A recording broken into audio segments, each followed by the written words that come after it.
Love Serye TV. Billionaire's Playful Engagement. Tunghayan na po natin ang ikapitong bahagi. Kanina pa nasa study room si JM. Nakaupo lamang siya sa swivel chair. He had been drinking all day. Ilang commitments na ang hindi niya napuntahan. Nagagalit na ang mga manager niya dahil ngayon lamang nangyari sa kanya ang mga bagay na mawala siya sa set na kailangan inaroroon siya. Is there anything that bothering you? Tanong ng mama niya sa kanya. Nagulat pa siya na magsalita ang kanyang mama. Sa sobrang dami ng iniisip niya, ay hindi niya namalay nakapasok na pala ito sa study room. Ano? He replied, bago pahimad na isinandal ang sarili. Are you sure? Paniniyak pa nito. I'm sure. Sagot naman niya na may kasama pang tango. Nilapitan siya ng ina. Hinawakan siya sa balikat.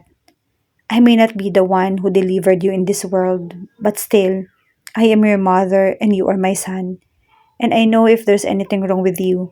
Now, tell your mom about it. Panghihikayat nito sa kanya. JM smiled. He's very lucky for having her Mama Louie as her mother. Biologically, Mama Louie was not his real mother. Anak siya ng kanyang papa sa unang asawa nito. But his real mother died in leukemia when he was still a baby. At nang pakasalan ng kanyang papa ang Mama Louie niya, ito na ang kinilala niyang ina. Hindi alintana nito kahit hindi siya nito tunay na anak. Minahal siya nito na parang hindi rin iba sa kanya at siya nagluwal dito. Hindi siya nito pinabayaan kahit na nung pumanaw ang ama niya, noong 7 taon lamang siya. For him, Mama Louie was a perfect mother. Napapailing na tinungga ni JM ang baso. Love problem? Huh? Mama Louie laughed. Bago seryoso siyang hinarap. Nagsumbong sa akin si Laika that you wanted to call off the wedding. Sabi nito. JM sighed. He stood up and walked near the window. Kapag Kwan ay humarap sa ina. Both hands in his pocket. Yes, he said with honesty. Ito naman ang nagpakawala ng isang malalim na buntong hininga. Did you meet someone special? He nodded. Do you love this woman? Nananan siyang tanong ng kanyang ina. Sandali siyang natigilan roon. He liked Isa, alright. But does it mean he loved her? He was happy being with her. He seemed to forget anything whenever he was with her. Was that love? Hell, how on earth would he know if he was in love? Umaasa pa rin si Laika na magbabago yung isip mo at itutuloy ninyo yung kasal. Wika ng mama niya. Muli siyang naupo sa swivel chair. Nahilot niya ang kanyang sentido. Kahit anong pilit niya na sabihin kay Laika na ayaw niya na sa relasyon nila, ay mapilit pa rin ito. Kahit huwag na munang matuloy ang kanilang kasal, basta sila pa rin ay okay lamang rito. And Laika made an announcement that their wedding was postponed with no definite date yet. But Laika assured that there's no problem with their relationship. Pinalabas nito na mas gusto nilang paghandaan ng husto ang kanilang kasal. In all fairness, Laika was a good woman, though he was demanding a type of girl na hindi niya nakita noon. But it doesn't matter. He just couldn't walk out on her. That's easy. Ayaw niya masaktan ito. Pero paano si Isa? He sighed. He couldn't choose Isa either, gayong hindi siya sigurado kung ano talaga yung nararamdaman niya para rito. It would be unfair to Isa. Pero bakit parang hindi siya masaya sa desisyon niyang huwag na muna makipagkita sa dalaga? Try to work it out, son. Maybe you were just confused. Pag-isipan mo munang mabuti yung gagawin mong desisyon. But for the meantime, take some rest. Iyon lamang at lumabas na ng study room ang kanyang mama. Samantala, nang wala pa ring marinig na balita si Isa mula sa binata, ay tinigilan na niya ang paghihintay. Siguro inaisip na nito na hindi talaga siya nababagay para rito. Pinagkaabalahan niya na lamang ang pag-a-apply ng trabaho. May good news nga pala ako sa'yo. Nakangiting sabi ni Lola Melly. Naroroon siya sa villa para magrasyon ng gatas at gulay. Kung hindi lamang magtataka si Manang Melly, ay iuutos niya na lamang na sa pinsan niya ang pagrarasyon niyon. Ano po yun? Pilit na pinasigla niya ang kanyang tinig. May nangyari na ba sa mga apply mo sa Maynila? Sa halip ay tanong nito. Umiling siya. Sa dami ng inaplayan niya na ni Isa ay wala pang tumatawag sa kanya. Kapag na-follow up naman siya ng kadalasang sagot sa kanya, ay for pooling at tatawagan na lamang siya sa oras na magkaroon ng bakante. Mag-report ka sa opisinang ito sa Lunes, ni Manang Melly, kasabay ng pag-abot nito ng maliit na papel. Mek, basa ni Isa sa piraso ng papel na iniabot nito sa kanya. Isa iyang advertising agency. Pinapapunta ka doon sa Lunes para sa final interview mo. Dagdag pa ni Manang Melly sa kanya. Final interview? Kunot noong tanong niya. Wala pang initial screening, final interview na agad? Bale, for formality na lamang yan. Kung magugustuhan ka ay matatanggap ka agad. Sabi pa ni Manang Melly. Wow, bagyo kayo sa may-ari ng kumpanya ha. Biro niya. Basta pag-igihan mo ha. Mababait ang magiging boss mo dyan. Paniniyak na sabi ni Manang Melly. Nakangiting tumango ang dalaga. Kapag may trabaho na siya ay may mapagkakaabalahan na siya at hindi niya na maiisip ang kabiguan kay JM. Hindi nga kaya? Nang dumating ang araw ng Lunes, maaga pa lamang ay nakagayak na si Isa. Hindi niya kabisado ang pupuntahan kung kaya dapat ay maaga siya. Isa pa ay baka matraffic siya. Kahit pa malakas si Manang Melly sa nag-refer sa kanya, ay nakakahiya pa rin kung malilate siya sa kanyang interview. Alas 8 ng umaga ang oras ng kanyang interview. Alas 7 ay nasa Makati area na siya. Nang marating niya ang building na Mek ay nakigamit muna siya ng restroom upang mag-retouch. She looked sophisticated sa suot niyang gray trouser. She partnered it with white blouse na nilagyan niya ng nauuso ngayong malalaking belt. She looked smart sa tindig niya dahil sa sapatos niyang may 2.5 pulgada ang taas. Isa pang suryap sa salamin na ginawa niya bago tuluyan lumabas ng restroom. Excuse me ma'am, nakangiting lumapit si Isa sa receptionist. I have an interview at 8 o'clock with Miss Levy. Iyon ang sinabi ni Manang Melly sa kanya na mag-i-interview sa kanya. Sandali siyang pinaghintay na receptionist. May tinawagan ito sa intercom. Nang matapos ay nakangiting muling bumalik ito sa kanya. Just go right ma'am. Miss Levy's secretary is waiting for you on her desk. Outside Miss Levy's office. Umusal siya ng pasasalamat rito bago tumalima. Hi, may interview ako with Miss Levy. Oh, have a seat first. She's just in a short meeting right now. Care for a coffee?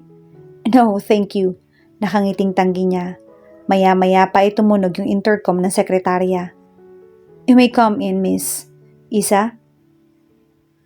Miss Isa Mendez? Nakangitong dugtong niya. You can come in with the office. Tumayo ito at pinagbuksan pa siya ng pinto. Thank you. Good morning, ma'am. Nakangiting bati ni Isa na makapasok siya. Good morning, sir. Bati rin niya sa lalaking nasa harap ni Miss Levy, na sa tingin niya ay naglalaro sa 50 ang edad. Halos kasing edad lamang o matanda lamang ng may ilang taon si Miss Levy sa lalaki. Kapansin-pansin rin ang pagkakaroon ng similarity ng mga ito. Good morning to Iha. Nakangiting bati ng lalaki. Have a seat. Nangiting wika naman ni Miss Levy sa kanya. Thank you ma'am, she said bago naupo sa bakanting silyang kaharap ng lalaki. Manang Melly, vouches for you. Nakangiting simula ni Miss Levy. By the way, I'm Louie. But you can call me Miss Levy. Iyon ang tawag nila sa akin dito. Miss Levy din. Sa halip ay nakangiting sabi niya. And I want you to meet my youngest and only brother. Ronel, pagpapakilala ni Miss Levy. Tango at ngiti ang naging tugon niya. Naikwento na sa akin ni Manang kung paano kayo nagkakilala. Sobrang nakuha mo ang loob ng matanda. This is the very first time that Manang Melly refers someone to our company. Wika ng lalaki. Napangiti na lamang siya. You look familiar. Have we met before? Kunot noong tanong sa kanya. I don't think so, Miss Levy. Sagot niya. Go ahead. Louie, daanan pa namin si JMC Laika. Tumayo si Ronel sa kinauupuan nito. Pagkarinig sa pangalan ng binata ay biglang sumikdo ang kanyang dibdib. Di yata't kilala nga ng mga ito si JM. Kung sila Manang Melly nga kilala ng mga ito, si JM pa kaya? JM is my son. Pagbibigay alam ni Miss Levy. Literal na napaawang kanyang bibig. Amused na napatingin si Ronel sa kanya. Louie, Levy, na ang ibig sabihin ay Luisa Villas. Kayo ang may-ari ng villa? Hindi napigilan tanong niya. Nakangiting tumango ang dalawa. Nalilito siya. Oo nga, tagahanga siya ni JM pero limitado ang alam niya tungkol sa family background nito. Ang tanging sinusubaybayan niya sa binatay ang karir nito. Mula simula hanggang sa pagsikat nito. Besides, ang alam niyang ina ni JM ay Louis Sanchez na mas kilala noon bilang Eloy. Iisang tao pala si Miss Levy at ang Louie na yon. That's my uncle. At kaya pala pumasok siya ay parang namumukha niya ang lalaki. Iyon pala ay nakita niya sa larawan na nakasabit sa villa. Sandaling natigilan si Isa. Parang gusto na yata niya mag-back out ngayon pa lamang. Malamang sa hindi ay magkikita sila doon ni JM. At iyon ang ayaw niyang mangyari. Hanggat maaari ay gusto niyang malimutan na ito. Ilang sandali pa ay tuluyan nagpaalam ang lalaki sa kanila. My son is very close to his uncle. Maaga kasing namatay yung asawa ko kaya siya na yung parang naging ama ni JM. Nakangiting sabi ni Louie. Sa Amerika naninirahan yung uncle niya but hopefully we can convince him to stay here for good. Meanwhile, habang naririto siya ay tinutulungan niya ako dito sa opisina. Umuwi lamang siya para saksihan ang kasal ng pamangkin. Louie added. Tuloy pala ang kasal ng dalawa. Bulong ni Isa sa sarili. Nahinuha niyang narinig siya nito dahil napangiti ito. Gusto niyang pamulahan ng mukha.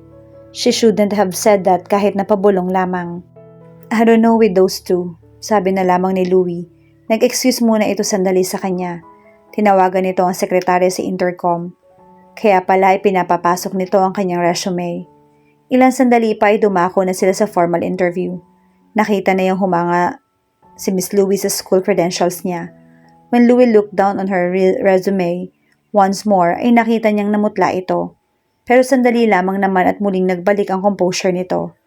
Your mother's name is Ori? Ori Mendez? Yes, Miss Levy. Nakangiti pa rin na sagot niya. Where's where's your mother? Tanong nito. Napansin niyang biglang nag-iba ang aura ng mukha nito. She died after giving birth to me, she replied. Oh, natutop si Miss Levy. Are you alright, Miss Levy? Nag-aalalang tanong niya rito.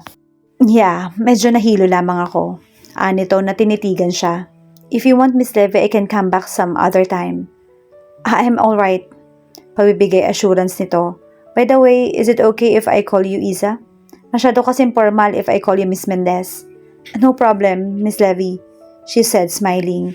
Ilang sandaling nakatingin lamang sa resume ni Isa ang babae. Partikular sa kung sino ang magulang ng dalaga. I hope you don't mind but can I ask you a personal question? Sure. I know this is too personal but I noticed here in your resume that you didn't put your father's name. I mean, pwedeng nakalimutan mo lamang talaga na ilagay yung name ng father mo. Hindi na malaman ni Louie kung paano ang tamang sasabihin nang hindi malaman ng dalagang intensyon niya kung bakit siya nagtatanong dito ng tungkol sa magulang nito. Partikular sa kung sino ang ama nito. She cleared her throat first. I actually don't know my father's name. Nahihiyang pag-amin nito. Oh, pakiwari niya ay nawalan siya ng dugo sa mukha. Miss Levy, you look pale. Puna ni Isa. Why? Should we really continue this interview? Mukhang masama na talaga yung pakiramdam ninyo eh. One more question. Nanginginig ang buong katawan na tanong pa ni Louie. Bagamat nakikita niya sa mukha nito na naguguluhan ito ay tumango pa rin ito. Tiyahin mo ba si Letty? Kilala niyo po ang tiyang ko? Nakakunot noong tanong ni Isa sa kanya. Natutop niya ang bibig. Tila gusto niyang bumulalas ng iyak. Are you alright, Miss Levy? Hindi niya maintindihan kung bakit gano'n ang kinikilos nito. Maputla ito at pakiwari niya ay magko-collapse ito anumang oras. I am alright, Isa. Gosh, Isa. Frantic na sabi ni Louie na lalong ikinabahala niya. Doon hustong bumukas ang pinto ng opisina nito. Mama? Nilingon ni Isa ang nagsalita. Isa? Gulat na sabi ni JM sa kanya. Akmang sasagot siya, subalit naunahan siya ni Miss Levy. Iho? Akmang tatayo si Miss Levy, subalit nanikip ang dibdib nito. Panabay pa silang umalali ni JM sa mama nito. Mama? Miss Levy? I'm bringing you to the hospital. Nagpapanip na sabi ni JM. I'm okay, son. Paniniyak nito. I need a glass of water, please. Agad na tumalima si Isa. Nagtungo siya sa pantry upang kumuha ng isang basong tubig. Thank you. Nito na agad ininom ang tubig. You need to rest, Mama. Okay lamang ako. Paniniyak pang muli ni Louie na tinapik ng bahagya ang kamay ng anak. Pero namumutla kayo. May pag-aalala sa tinig nito. Trust me, son, okay lamang ako. Nabigla lamang ako. Nabigla saan? Kunot noong tanong ng binata. Pagkatapos ay tiningnan siya nito sandali. Lihim na napaismid si Isa. Where's your uncle? Sa halip ay tanong ni Louie na unti-unting bumalik ang buhay. Siya na yung susundo kay Laika. Nagpunta lamang ako dito dahil may naiwan ako sa opisina ni Uncle. JM added. Ang mga mata ay matamang nakatingin sa kanya. Ano nga palang ginagawa mo rito? Baling ni JM sa kanya. Gusto niya masaktan sa tanong na iyon ng binata. Talaga palang baliwala siya dito. I am interviewing her iho. Manang Melly referred her to us. Tumangutang lamang ito. Kapag Kwan ay nagpakawala ng buntong hininga. Magpagaling na ho muna kayo, Miss Levy. Pakli ni Isa. I'm really sorry, Iha. Hingin pa umanhin nito na mariing napapikit. Hindi mapigilang mapakunot noo si Isa. Sa pakiwari niya ay doble ang kahulugan ng paghingi na sorry ni Miss Louie. Mama, can you ask the HR manager to do the interview? Magpahinga ka muna. No need, Iho. Nakangiting sabi ni Louie bago ito bumaling sa kanya. You are hired, Iha. Ho? You can start next week. Though wala kang working experience aside from the OJT, maganda naman yung school credentials mo. Papahanapan kita ng posisyon sa HR personnel. Surely ay may alam sila na posisyon na nangangailangan sila. You are hiring her and yet wala naman palang bakanteng posisyon. Singit ni JM.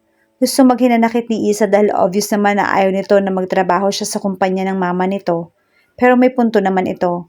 Wala naman pala kung bakante sa posisyon ay i-hire siya nito. Ano yun? Dahil refer siya ni Manang Melly?